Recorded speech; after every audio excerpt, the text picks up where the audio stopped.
guys, and welcome to another episode of the Father to Fathers podcast. My name is Alex.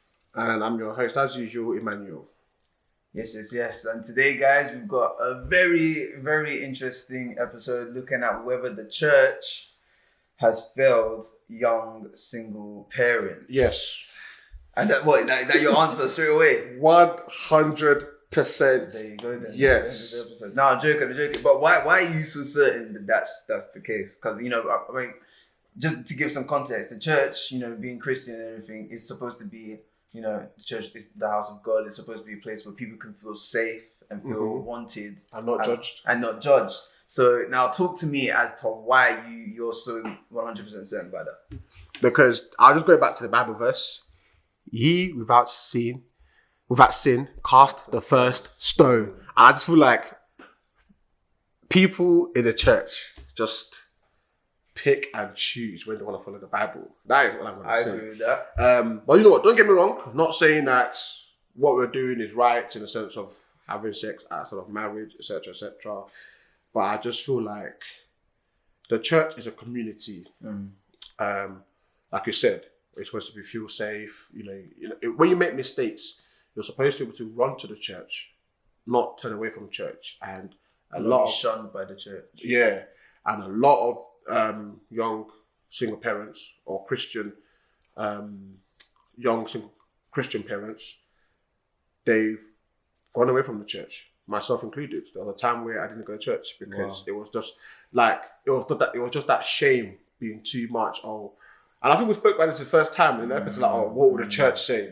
Like, why is that the first thing you're thinking of? Like, what would the church say? And it shouldn't even be like that. So that's why, for me, I say like, yes, the church has failed. And growing up in the church as well, which I listened from birth, I grew up in church.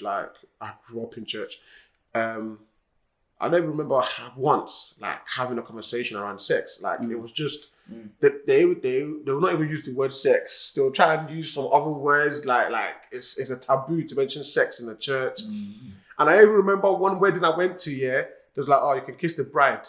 No, sorry, they didn't kiss the bride in the church. They didn't kiss the bride in the church on the wedding day. Yeah, so when they had the wedding in the church, the pastor didn't allow it. That's a bit mad. I was just like, wait, isn't that the whole point of the whole wedding? That seals your. Mate, I was just like, when I heard that, or I was watching the wedding, so I was the drummer there, and then, I was like, hold on, this is not the part where they say, you may now kiss the bride. And it didn't happen. They just skip that part. Yeah, don't know about that one still. That's a bit. And I feel like the problem is what I have. Do you feel like there's some churches that are just overly strict with the words? Then no, it's not the words. So why would you? Why do you think that they, especially because it's marriage, this is a wedding, they're doing it in front of God? Why would they not want to? No, I don't know. My knowledge of the whole marriage and I will never claim to be that perfect or know it all. Okay. But for me, what I've realized as well over the years, is that people have used culture to kind of wash religion as well. Okay. Especially when you go to African churches. Yeah. It's the culture. White it's not. Churches, yeah, it's the culture. It's not what the Bible says. And that's what I've realized over the years. That culture is starting to take over the teaching of Christ, rather than but what does the Bible say? Not what do you believe as an African. And that's the issue that I have. And I said that yes, that the church has failed young parents, young single parents, even young parents, whether you're single or you're in a relationship, because even then as well, when you now have the child, it's like, okay, you must now marry the person. Yeah, I think that comes into what you're saying about culture, because what I see is they don't care about whether these two people, a young man and a young woman, they've had sex outside of marriage, and a child's been born out of it. Now, their first instinct, I think, especially in an African culture, is that they don't want the woman's side of the family. They don't want them to be shamed, because obviously it looks bad on the woman's side of the family. So automatically they think, no. You guys have to get married to, preserve her honor or whatever it is. But I think there's a big problem with that because yes, agree. Divorce rates will increase. I know, you know what I mean? Like they haven't even decided to think whether they're actually a good match to like they're not even worried about whether the man is good for the woman or the woman is good for the man in terms of like a marriage thing, because marriage to me, marriage is a big deal. 100%. Like they say, one of the few things that can change that, the most important things in a Christian's life is their relationship with God and the person that they marry, because the person that you marry can determine what happens in the next 50 years of your life. 100%. You know what I mean? But they don't care about that. They're not thinking about that. They're just thinking about preserving the honor of whatever party, and then just get. But then can you look at it from this angle? And I say why it's just come to me now, because I know some churches that do this. And by the way, guys, we're not here to bash churches on anything like that. Like, it's more just to have like conversations that people don't normally have, or they're thinking about it, or no one wants to talk about it. So I'm not bashing churches, but I know some churches, they say, oh, since you're already having sex, rather than continuing in that sin, marry and then be free to do what you want to do, rather than just be continuing in that sin. Yeah. So what's your thoughts on that? The Bible actually does say something about that. That's the thing. The Bible does say, look, it's better. I can't remember the exact words, so don't quote me, but the Bible does say something in the lines of, it is better for you to withhold yourself from sex outside of marriage. But however, if you are unable to do so, then it is better for you to get married than to have it outside of marriage. You know what I mean? So in that sense, I kind of get it, because especially from a Christian's point of view, you don't really want to be having sex outside of marriage like that and doing it continuously. So in that sense, I can kind of understand, yeah, okay, cool, get married. But at the end of the day, if you two aren't right for each other, I think the consequences are seriously dire in that sense. Like there's a lot that can come out of that. That's just where I'm a bit, I don't really know, man. But for me, I just feel like the church doesn't do enough to protect young people, either from even learning about why they believe that sex isn't outside of marriage isn't good. They don't go into enough details to why. You kind of just hear it in the church that, look, don't have sex outside of marriage because God doesn't say so. God says so, yeah. God says so. They don't go into why God says so. They don't go into what actually are the consequences of doing it, except God being upset with you. Like there's so much, and especially from us, coming from Christian backgrounds and having stepped out of that rule that we shouldn't have sex outside of marriage, we can both attest to the kind of the consequences that come from that. Whereas the consequences that we've gone through, can you say that the church or your family members have ever spoken to you about it? Even up to now. You know what I mean? No one has spoken to you. The only thing I've ever heard is soul tie. You don't want to be, what was it? Unevenly yoked with an unbeliever. What does that mean? I'm 16 years old and you're telling me that. How does that help me? Obviously, I didn't have sex until I was 21. I didn't have sex until I was 21. But like, to me, it was just like, a soul tie is what? What am I supposed to do with that? It wasn't until I had to learn the hard way as to what that actually means and what are the actual consequences of having sex outside of marriage. Because at the end of the day, I've been brought up in the church, but they don't give you enough to tell you as to why you need to sustain yourself from that. You know, I agree with you in that sense, and that's why with my even with my experience when I first started a church, I'm not gonna say any names. You said you started the church? Like, I started attending a new church. Oh, okay. I'm not going to say the name. Emmanuel. A lot of people, not a lot of people, a small handful in the church here, they were very, oh, he's got 2 kids with 2 different women. How is he able to be a youth leader? What example is he setting? Is he setting for the young ones? And it became an issue. Yeah, it became an issue, and it was just like, okay, why is my past being what you may call it, making a key decision in your thoughts about me, in a sense of And what I want to say to them here is, you that you're talking, your daughter probably had sex with 7, 10. The only difference is, she hasn't got the evidence for it. Child. You know, there are people. This is like, I'm not even trying to draw anybody out here, but it's like, fix your own child or discipline your own child first, before you start worrying about me. To your own God. And it was so bad. Like, it was so bad. Like, the fact that one of the child will come to me and say, "Oh, like my mom is saying this, you know, that Wow. like." But they like me because I keep it real, I keep it open. I tell them my experiences. They learn from me. I'm like, guys, look at me. And I say openly. Before, I will never say openly, like, I've got 2 kids. But when I came out from that dark side of like, what will the church say? Oh, and he plays the drums and it's this on Sunday, it's not this, and it's like, you know, I stopped going to church. I stopped going to church because it was like, they're gonna judge. They're gonna look at me like, oh my God, you're such a bad sinner. And for like 6-7 months, I didn't go to church. And that affected my relationship with God. And I kind of like withdrew until I now found a new church now where they took me in. And even with that one had their own issues too. But it was better than the previous experience. Like, you know what, it's done, it's happened. You as an individual, you've grown, you've learned, we like you.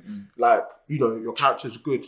But I just feel like the church can do more in a sense of like, rather than forcing, oh, you must get married or you must now settle down or whatever, the support system, like how are you finding fatherhood? How's your relationship like? Like, if you have issues, co-parenting, one of the first few people you should be able to go to is the church. As a Christian anyway, like, go to the church. It's because it's a community. You know, is a community. Like, oh look, this is right now. This is my issue. You know, I'm going through this. Or I'm going through that. But if you can't do that, then you just got to turn to the wrong people and wrong places for advice. And that's for me. That's why I said that. Yes, I feel like the church has failed young people. But don't get me wrong. There might be churches out there who supports and guide and lead, but I haven't come across it yet. I mean, for instance, the reason why I say that it's failed is because the rate that people are having in the church, the rate of people having sex outside of marriage is starting to increase. So for me, it's like, if you're a church and you're like we said, the church is a big community, and we're supposed to be teaching these people to be walking this walk with Christ, and you know, having sex outside of marriage is clearly not one of those things that God is happy with. But there's a large amount of people that are doing it in the church. That's what I mean by they've failed. And then on top of that, when that does happen, it's unfortunate because, like you said before, the church is supposed to be a place where you're not supposed to feel judged. Now, even the Bible says it: judge not lest you want to be judged, in it. But the church is one of the places where you can definitely guarantee that you're gonna get judged. What you're wearing, how you wear your hair, how you talk. Like, they will judge you for any single reason that they can find. And it's unfortunate because that gives a wrong impression of what the Bible or what the gospel is actually about. You were lucky. You went to one church and you felt, you know, judged, and you didn't like how they treated you because of the you know, quote unquote sin that you committed. So you were lucky. You found another church that you felt a bit more welcome to. There's people out there that will go through something you went through and say, you know what, this Christian thing ain't for me. Like, I'm done with Christianity. I'm done with God. Clearly, God doesn't love me. If all these Christians can treat me this way, then this is clearly how God perceives me. I ain't gonna go to church no more. And it's a shame because that's not what God is about. 100%. In fact, in the Bible, and I don't want to be a preacher or anything like that. Preach, brother, preach. Let me just move out of the way for you. Nah, but this is the problem. Like, I remember a bit in the Bible where people were talking about, why is Jesus hanging around these people? Jesus was hanging around the tax collectors, like the thieves, the sinners. People are like, why are you hanging around these type of people? And Jesus was like, who are the people that need the gospel? Who are the people that need the word? It's these people. These are the people that needs to hear it. So for people to see someone that sinned, especially when they've admitted that they've confessed that they've done this sin, for them to now look at them and try and shun them away is actually going against what the gospel is all about. 100%. And I think that's such a shame that as a community, as a church, that's what we're seeing on a normal basis. Like I just told you before about somebody that went I'm not gonna mention who that person is, but they had a child out of wedlock. Mm-hmm. They worked in the choir, Mm-hmm. and the judgment that they felt was so bad. They had to go to a completely other church on the other side of where they live. They had to. So imagine now, this person lives in Grays. They had to go to Brixton. Why are you having to go all the way to Brixton to go to church? That's crazy. That's actually crazy. And for me, that's it's just unfortunate that the church is not doing enough. And I feel like they have these discussions as how they can do enough or how they can do more, but nothing is actually being implemented just because of, again, that problem of judgment. I don't feel like it's the church per se. I just feel like it's the mentality and the culture of the people in the church, if that makes sense. Okay. But like, I don't think it's because I want to touch on what you said before. I forgot what you mentioned. Whoa. I said a lot. Yeah, and I didn't want to. I was gonna come back to it. I can't remember, man. But it was just that thing of like when you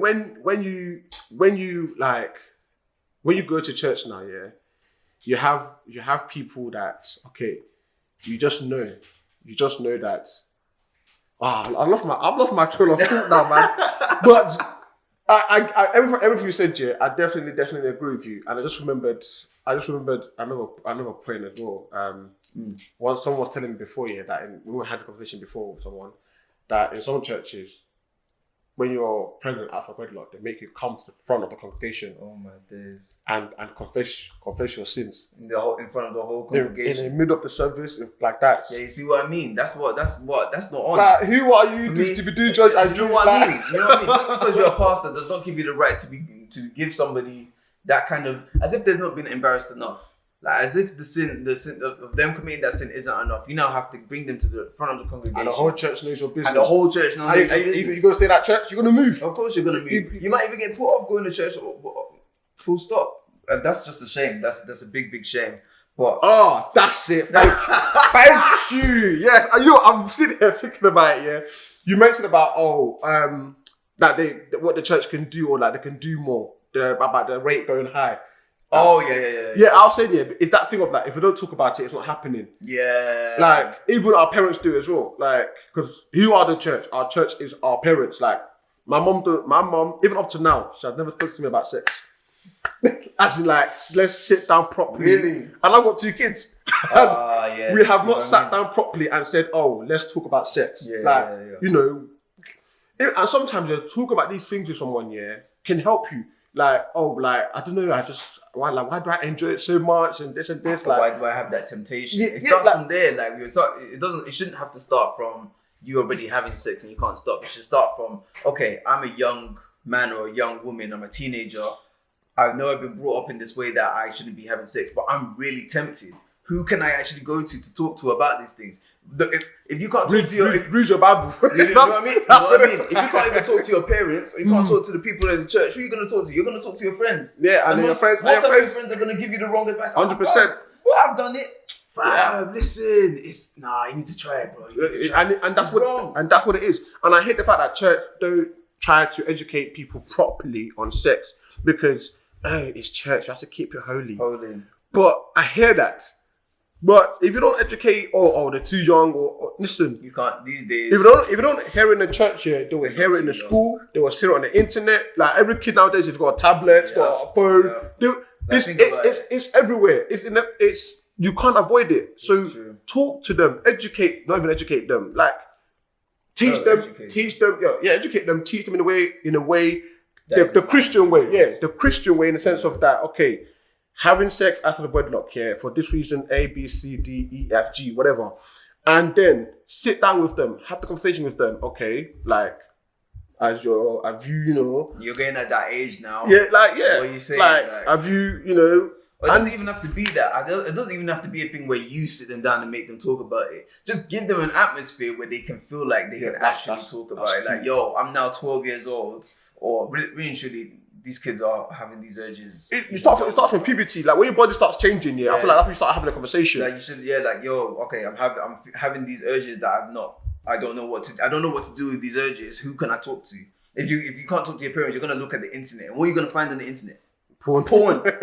That's the worst way that you can learn about sex. And that's one of the most damaging things that's happening in our 100%. society. So 100%. so what we need to be doing is being able to cultivate a community in the church where you can express how you are feeling about certain things in the Bible, certain things in your walk with Christ, and not be feared and not fear of being judged about it later. Like I know people that have spoken to the pastor or someone in the church about something that they're going through, and suddenly they're no longer allowed to be whether it's in the choir or an usher. But that I get because it comes from me anyways. It comes from that reference of those who worship with truth and in spirit. Like that one I get because you can't really stand on the altar, the holy altar. You're still having urges. Well, you're human at the end of the day.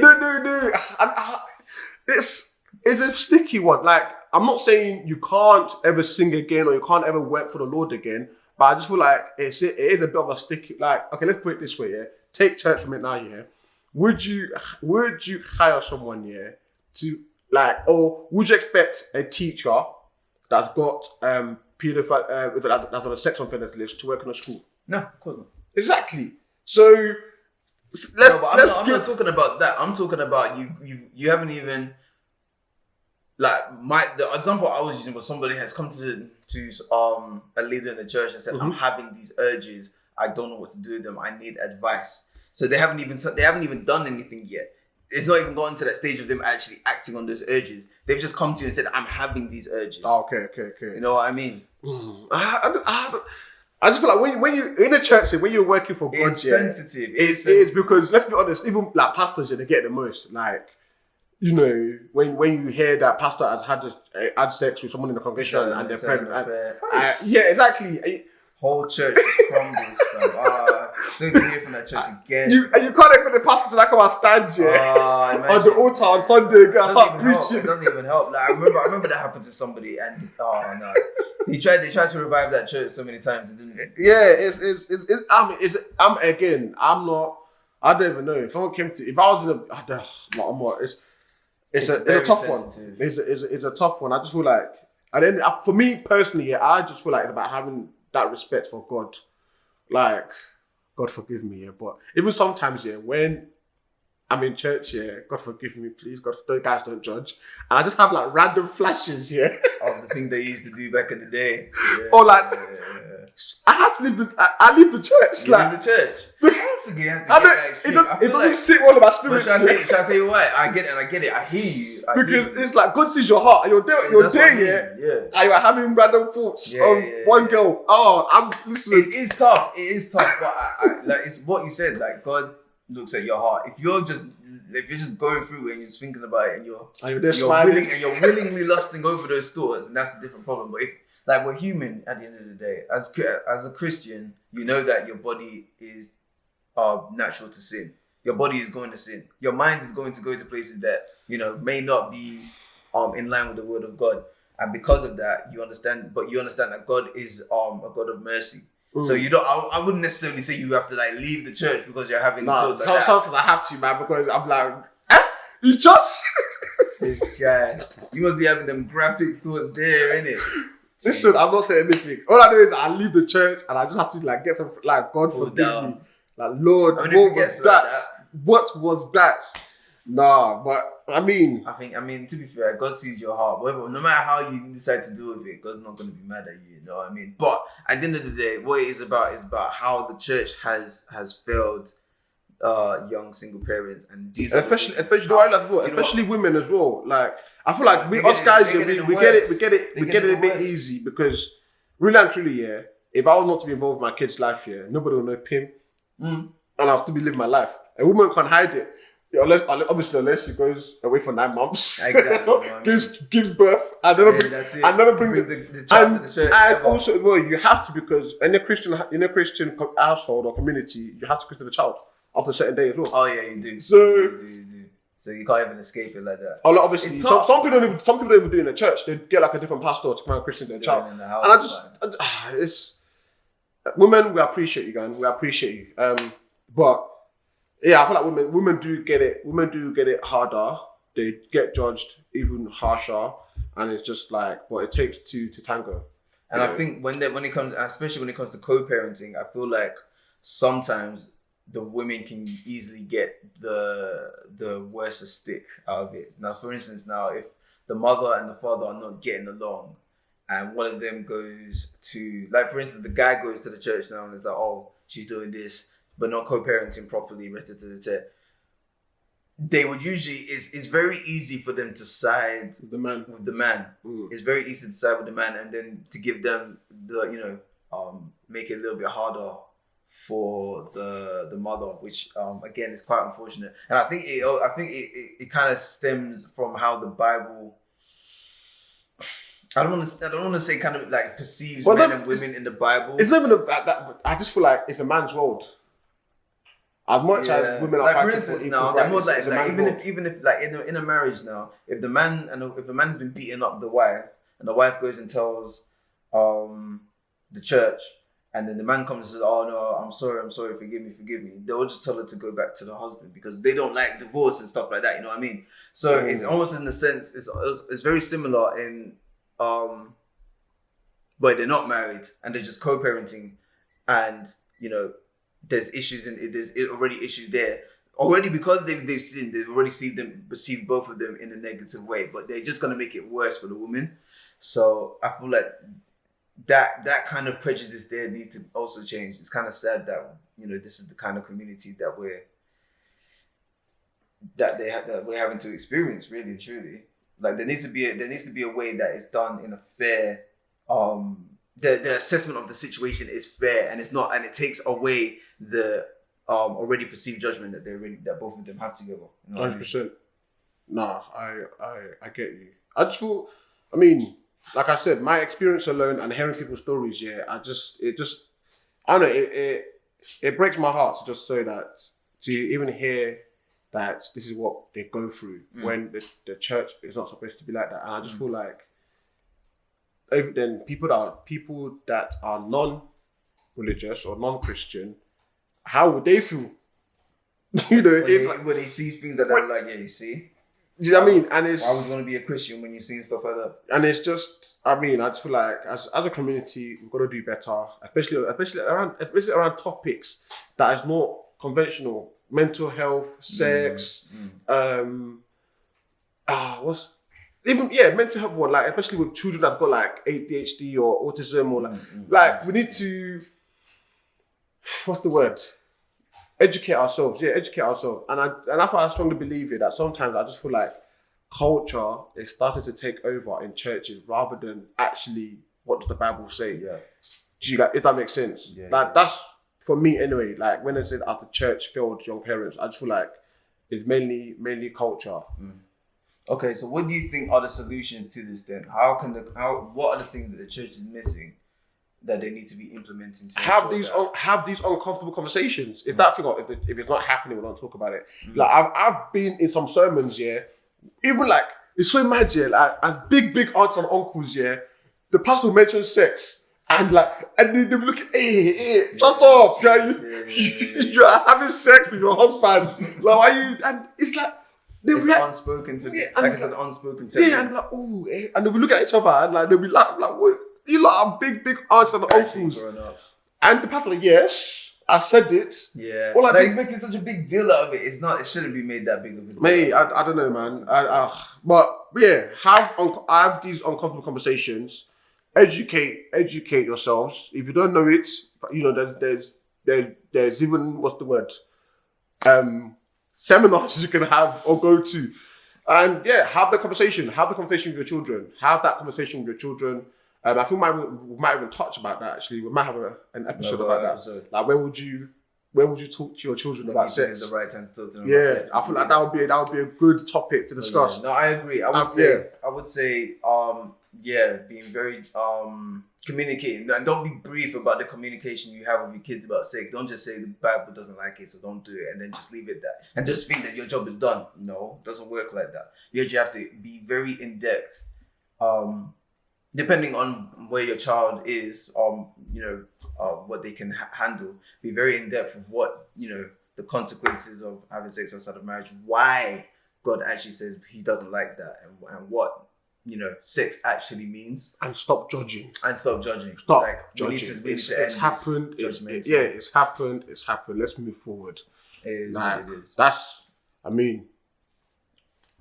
it for me, to be honest. Yeah, no, I agree. That's all good. Thank you guys, though. I think we'll leave it there. This has been a very, very insightful episode. I couldn't even believe some of the stuff that you've just told me. No, but if we have missed out anything as well, yeah, feel free to let us know. Drop some gems in there as well, some points. Listen, it's not just us. Everybody's involved. Like, if we feel like, there's some things we've said you don't agree with, let's hear your thoughts. Let's hear your opinions. Do you know what I mean? We never claim to know it all. This is just our points. What other ideas do you think that the church can do to help, young single parents? Or maybe you think that the church hasn't failed young single parents. You might be like, no, the church done what they can. It's just us. We don't know how to listen. We're the rebellious generation. We are the rebellious generation. But no, yes, let us know what you guys think. We're more than happy to listen and hear your points. I feel like from some of the episodes, you might start reading out the comments and see what people are saying. We might do that. That's a shout. But yeah, thank you guys so much for tuning in. Stay tuned for the next episode that we have. It's going to be a good one. Oh no, yeah, question dilemmas. So guys, my question and dilemmas is coming up next. Remember, every 4th episode is always the questions and dilemmas. So please send in your questions, your dilemmas, and listen, especially that it's been a lockdown as well. So I want to know. I know you guys have got some stories for us. Send them in. We'll add our 2 pence in. Yes, but also make sure to like, comment, subscribe, all of that good stuff. And also remember that we are here to educate, empower, and involve. I'm your host, Alex. And I'm your host, Emmanuel. Peace.